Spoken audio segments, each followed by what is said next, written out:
Namaste, everyone, and welcome back to LiveStronger. Today, we are going to train our legs.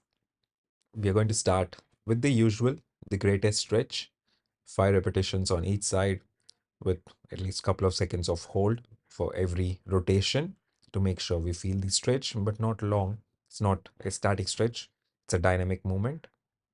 Post completing the greatest stretch, we'll sit in a deep squat for a few seconds, just ensuring good amount of hip mobility for our squatting movements.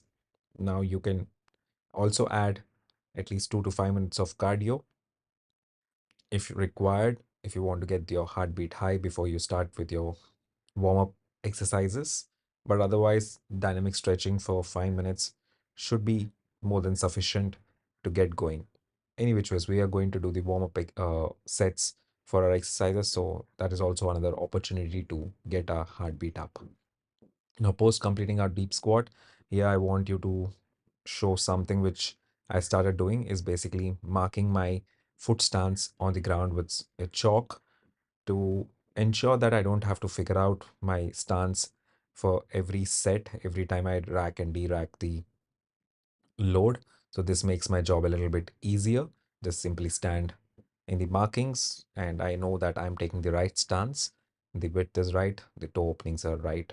Just a small way to improve our spotting stance and also practice the good stance. We don't have to always figure out what is the correct stance.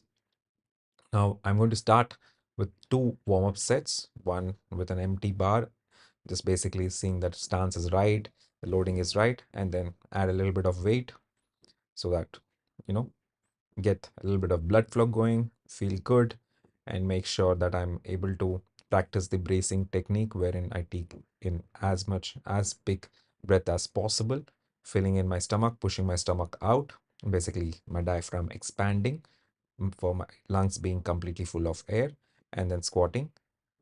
So gives you an opportunity to practice the bracing technique.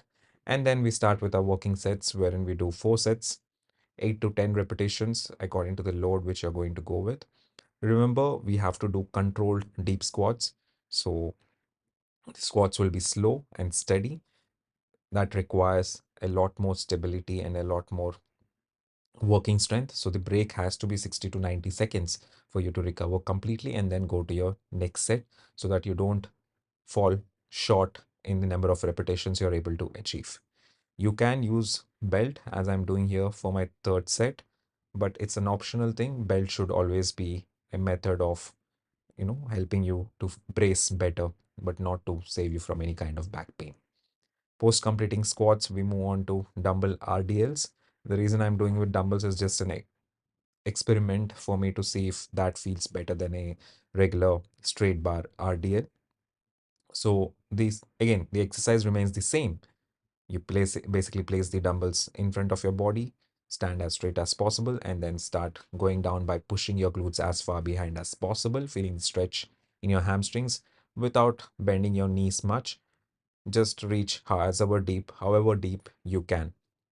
But make sure you feel that stretch in your hamstrings. Sometimes you also feel it traveling all the way down to your calf muscles. And if you want to go deeper, you can slightly bend your knees a little bit like I'm doing here to feel that extra bit of stretch. But otherwise, the glute and hamstrings are doing the majority of the work here.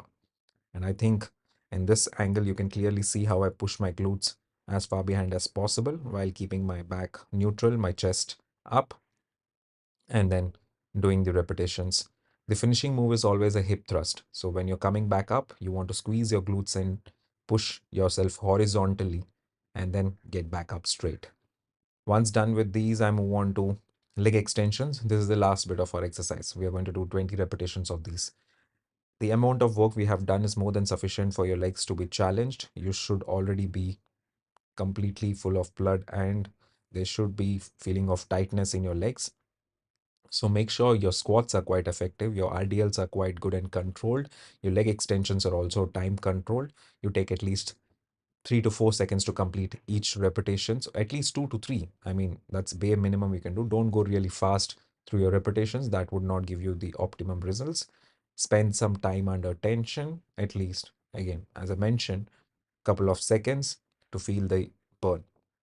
Now, the reason why I do higher repetitions on machine-based exercise is because it allows me to go higher repetitions without taking failure in form. When you're doing compound movements with free weights, the failure of form starts coming into place. So there, multiple sets with slightly lesser number of repetitions is quite helpful in my opinion. And that's it. We are done with our exercising bit. Pretty easy leg workout to burn them out. We are going to finish off with our regular stretches, that is the static stretching, holding our stretches for at least 20 to 25 seconds, even 30 seconds. More than that is not required. First, we stretch our hamstrings by placing our leg at a height, getting it as straight as possible, and then leaning a little bit forward, pulling your toes towards your shins, basically stretching the extremities of the muscle, causing the stretch to happen. Now, you may also prefer to do other kind of stretches. That's absolutely up to you. This is one of the most basic and simple way to do it, and it is effective. So you need not search much. For quads, again, the same old basic stretch, placing your ankle at a height and standing straight and feeling the stretch in your quads.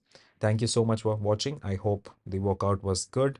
You enjoyed it. If you did, please do drop a like on the video. If you haven't yet subscribed to the channel, please do subscribe, because I'll be also posting a lot more stuff about nutrition going forward. And again, any feedback in the comment section is greatly appreciated. Thank you once again for watching the video. I hope you had a great workout. I'll see you in the next video. Till then, have a good day.